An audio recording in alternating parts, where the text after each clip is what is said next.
Good evening. This is the Elliott wave update for the NASDAQ 100 for Tuesday, February the 22nd, 2022.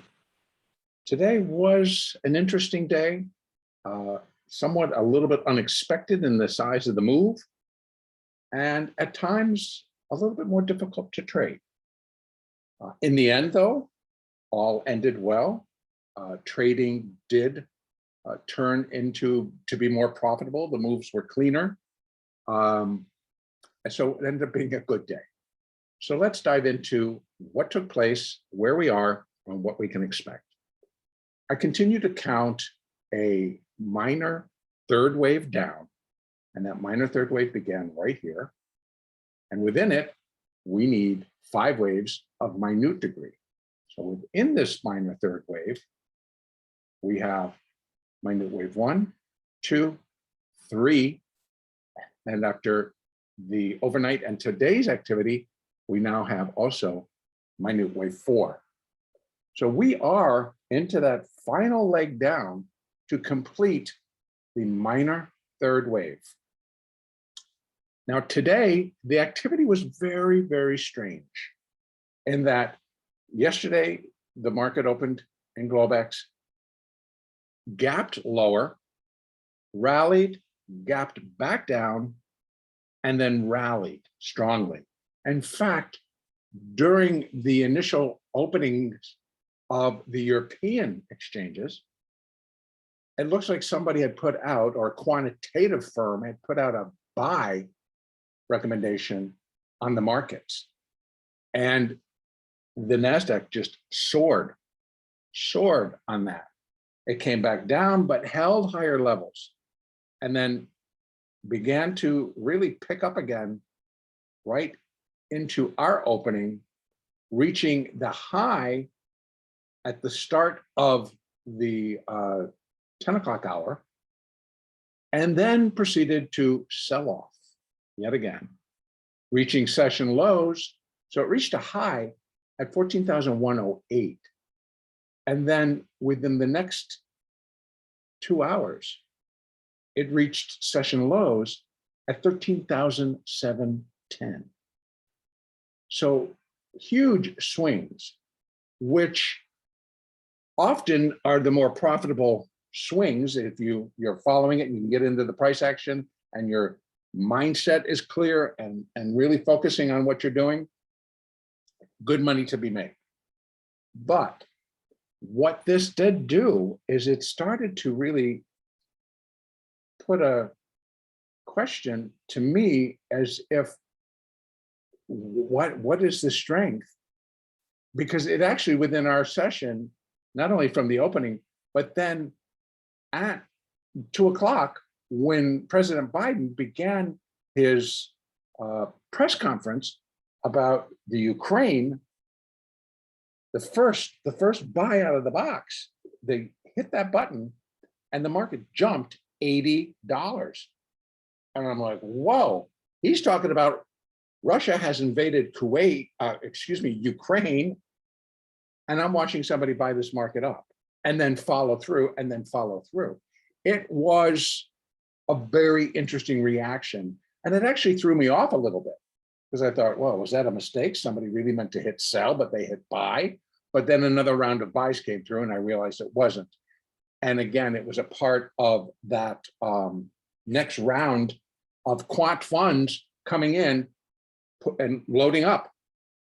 And we get a buy signal, they're loading up and filling out their particular funds with the stocks that they need and as a part of this buy signal. Now, I am not in any place or of any stature to make a call as if that quant program that put out this long position call is correct or not correct. What I can say is that it actually fits within the Elliott wave pattern that I'm currently counting. And what I mean by that is that often a fourth wave, being that it's just before the fifth wave and a particular move is complete, I sometimes call it the early bird special.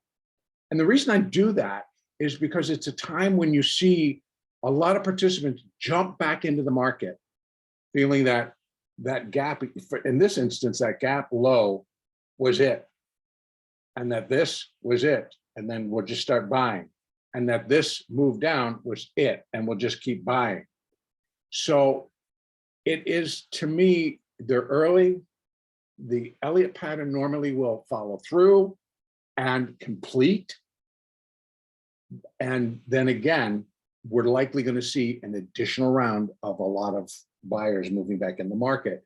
But more appropriately, it will be at the end when we're finished with the minute wave 5, and in turn, the minor third wave. So what I've done now, okay, so at that high, I have put in the minute fourth wave labeling. And so that would suggest that we are in the fifth wave down. And I believe that we've done wave 1 and possibly 2. Now I'm leaving open, computer. I'm leaving open the potential that wave 2 is still in progress. And that's due to the slight marking that I saw right at the after hours close. It really went from 13,864 and somebody just bought it up real quick. So it's like, okay, whatever. But in any case, if it's still in other words, if this is wave 1 and this is A, and then we have a B wave, and then we get a C wave up. Oh, come on, computer. Sorry about that, folks. So in any case, we may make another trip and get ourselves above 14,000 one more time. And maybe that'll happen during Globex. I do not know. So, but my expectations are for once this smaller wave 2 of 5 is done, I'm looking for the market to turn and drop in the third wave. Now, what can we expect for this fifth wave? Let me just open the chart up again. I don't need to have it quite so open like that. Let's go like this and see what we get. Yeah, much better. So we'll be looking for additional down leg. And let's take a look at the projected move. So first off, we're looking for it to at least come back down below 13,580. And that would be yesterday's Globex low. And that is at 13,580. So first mark was 575. That would only be 50%. And that would be where wave 5 would be 50% of wave 3. Most common would be right here, 13,450. And that's where wave 5 would be equal to 0.618% of wave 3. Now, more common, and we get a little bit of overlap down here at the next level, which is 13,339. And then we have 13,271, but that 100%. So I'm kind of thinking that we've got a zone 13,093 to 13,043. So that would be the ultimate goal, but I will be checking. So again, here we have, this is wave 1, 2. If wave 3 only brings us down to here, I'll be looking for additional downside. So that's how this is all going to work for me, is that because what becomes paramount is the structure itself.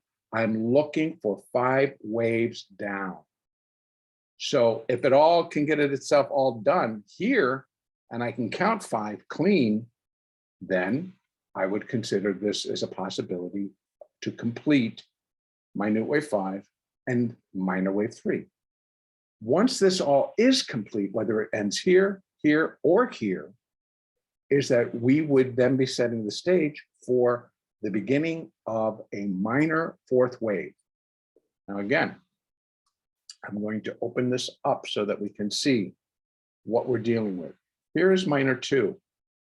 So minor 4 if we go by the rule of alternation, which in Elliott says that this was a zigzag, so likely that wave 4 might be a flat. So that would suggest that wave 4 it should be larger than these than we've seen, but it may be a large flat where the market just kind of goes like this as we anticipate and wait for additional news. Now that would be the rule of alternation. That is just a general rule and not necessarily a hard and fast that we can't get a zigzag out of this expected minor fourth wave that'll be coming. But it will be of a larger, it'll cover more territory initially, and even if it's a flat, it'll cover, highs and low will be higher.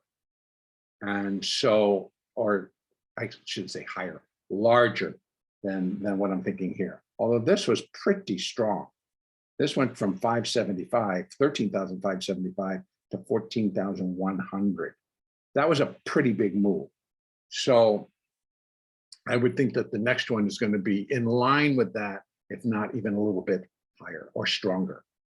So for tomorrow, I can't necessarily say that pullbacks should be shallow. That certainly wasn't the case yesterday. And if this buy is still out there and we're going to get even more money being tossed in tomorrow morning, we could go back up again. I am not expecting it to break back above this top of wave 4. I am not. And to do so, it does leave us open to go to 14,157, but now we're dealing with wave 1. Today, I'm allowing it, and I'll tell you why. Again, so often I will come down and I'll look at the line chart. You can see that is where the closing highs were.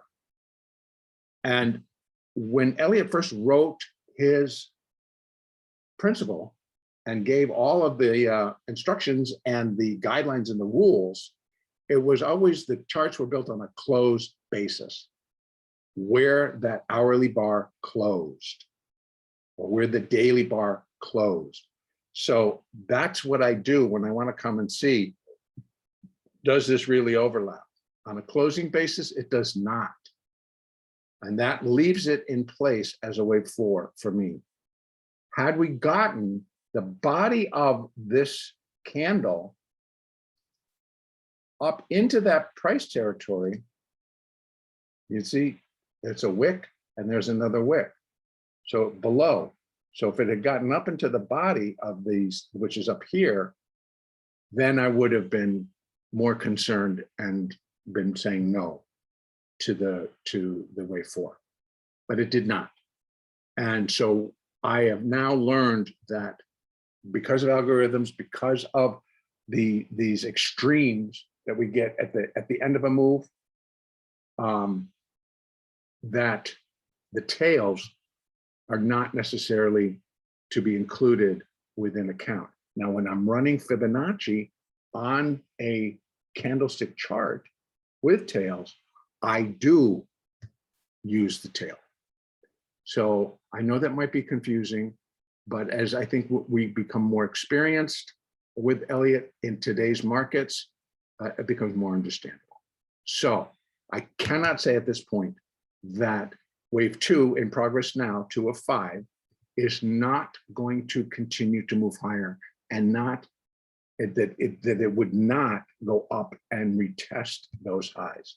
So again, remember, if it is a wave 2, it has the, and it's already come over 70% higher. So it's already retraced that of that first wave, but it can have another 25% if it wants. So we have to allow for this.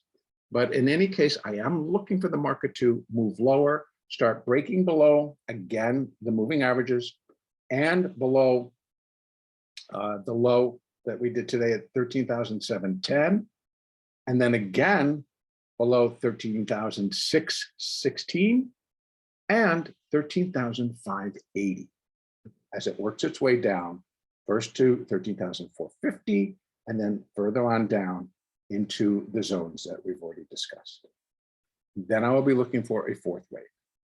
So trade smart, use the moving averages. They actually, on the shorter time frame charts, are the biggest guide and help to exit and entry when a market is moving.